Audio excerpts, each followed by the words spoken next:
Welcome back to Create Arcane Engineering. We're nearing the end of Chapter 3, and I'm trying to figure out a way to automate this whole mess. We got the crude oil working at a decent rate, right? We're making plastic. We're doing all the things that we need to do there. But now we need to step into the arena of using the sulfur dust and the tar over there that we're getting from the light oil and the heavy oil. And we're processing that stuff down and getting refined fuel right here. So the first step of this whole mix moving forward is this. You need a smeltery. And in the smeltery, you have to put refined fuel. You can use blazing blood in here too, but refined fuel is probably the easier method since we have it now. And you need to take the tar, which I'm just shooting into a box right here, a controller, storage controller, and then it feeds this box up here into a hopper, and it goes into the smeltery controller. You melt the tar down, and you get this superheated anthracene. Okay? That's step one. Then you take the anthracene, superheated, put it into a spout, pumping it right out of the deal right here, sear drain into the spout, and then you need these things, empty vials. Now, these are made, let me show you the recipe real quick, from ghostly glass, which requires soul beads, which we're getting from our rehab center from Soldier. Glass deployed on top of there gives you this. I think this recipe changed moving forward, so it goes the other way around. You would press the soul bead on top of the glass.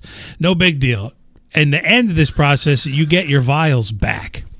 Or we're hoping we do. You do now when you automate it. Let's hope they don't disappear in this process. But these are simple. You fill them up with anthracene right here. From the spout, boom. Got that part licked. No problem, right? And then we can pull them off of there and send them into a box or something, because the next part of this line of processing is this. You need to take sulfur dust, right? And you need to put it in water.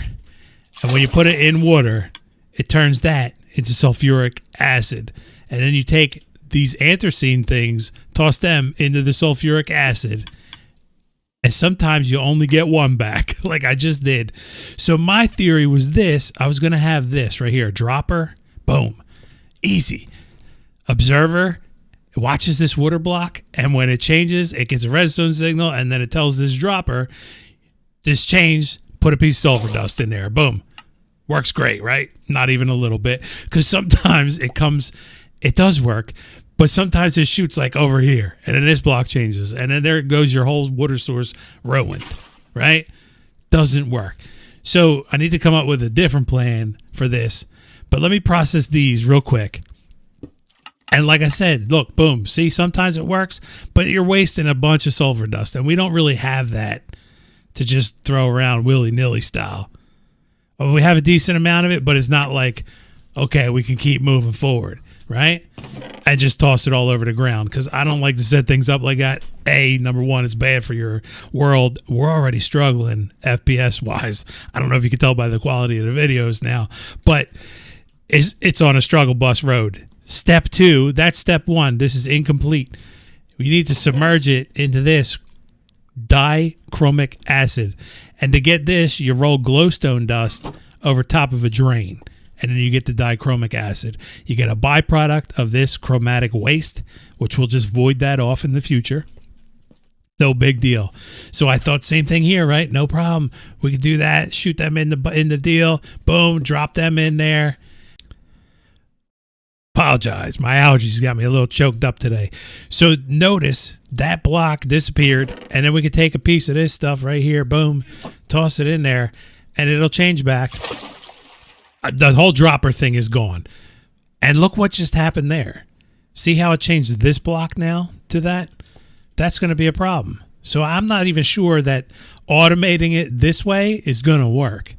I think our best bet, because I had a different plan too. I was like, you know what? Since this dropper kind of is, I don't have a good word for this, but it's no good. I was thinking we do something like this. Shoot, and then we could drop sulfur dust out of here, controlled by a redstone signal. And for this method, I'd have to go a step further. and get into ID, integrated dynamics, and use a fluid reader to read this block, right? And then we can set it so that when sulfur's in there, it doesn't release out of here. When it's not in there, it releases sulfur dust out of there, and it'll change it. And then when this sees sulfur there, it can release the anthracene, or whatever it was called, anthracene, out of this one and drop it into there. But then ultimately we need to get to this point here, a vacuumulator, because when you change this stuff over, it just shoots everywhere sometimes. So ultimately I'm stuck right now making these things by hand to get to this point here so we can get a vacuumulator. And my other theory that I'm thinking right now is, instead of playing around with all this stuff and worrying about when blocks change and when liquids change, just make two separate things that make sulfuric acid and one that makes this dichromic or whatever it's called acid. Store them in a tank and then pump them into one block space. And when it's in there, drop the stuff in there. When it's not in there, stop dropping it. You dig? I think that's probably our easiest solution to move forward. But so then you take this is your completed thing that we're after, right? Right here, whatever, however you pronounce this, no clue. You take this and you roll it over an item drain. Boom, just like that. And then you get your vials back, like I said earlier. And when you roll it over an item drain, you get whatever the fluid's called, I forget, this stuff. And then you smush it with a mechanical press and you end up with these here, chromatic compound. Now, there's a couple different ways you can go about changing this stuff. Let me grab one of these out of here. This is a radiant grenade, or you can use a radiant explosive. These are made, the grenade needs an iron ingot and glowstone and gunpowder, and the other one is just glowstone and gunpowder. So the other one would be easier to control. You could just use a something to place a block, a deployer on top of a block of redstone. It would activate it, boom, and it's done, right? So you throw them on the ground, and then if I throw this grenade at it, it's going to change it to radiant something. I forget the name of this right here. We can fly up and grab them. Ultimately, you'd have something there to collect that once it, because every piece is just going to shoot straight up, which isn't a problem. And then we take, I'll just do all these. If we take these and we stamp these, boom, you get radiant sheets. And then if you take a radiant sheet and put it through a crafter, I don't know why, because they, yeah. All right, buddy. Can we just do one? I would love to just do one for video purposes. You went all the way up there. Okay, great. We're going to have to wait a bit. Run it through one crafter, and you end up with this, a radiant induction coil. And this is very close to the last step in the processing line. This is your final piece for the radiant backpack, but we need it to make these radiant mechanisms. Now, there is another way. The other use for chromatic compound. We got to go to the end. And in the end,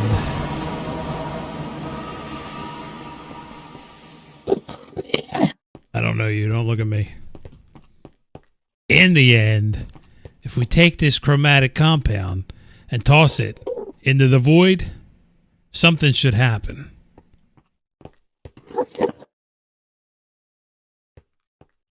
There it goes.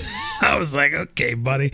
I thought that was how you do this. We get dark matter, but I'm not sure that we want to be, or shadow steel rather. We get shadow steel. And if we look at the uses on this guy, where the heck was it? If you combine one of those radiant sheets with shadow steel, you'll get 4 radiant induction coils. So I think what I'm going to do, just because I'm making these by hand, in order to improve my rates of success, we're going to have to use that method to move forward. Make sense? Makes sense to me. And I'm going to process a bunch of these by hand for now. Get to that vacuumulator state. And then I can start toying around with some different ideas and hopefully come up with a solution to make this somewhat easier. And here's where I point to you guys. There's a thing here. Oh yeah, I could point. I'm pointing to you guys. If you're playing this pack and you have a solution or an idea and you're like, Tube, try this, it might be easier. Now's the time to speak your piece. We just need a beacon of hope. That's all. Just one beacon of hope. We back away from this dude. Hey, buddy, how are you today? Thank you. The wither is... Where'd he go? There's no way.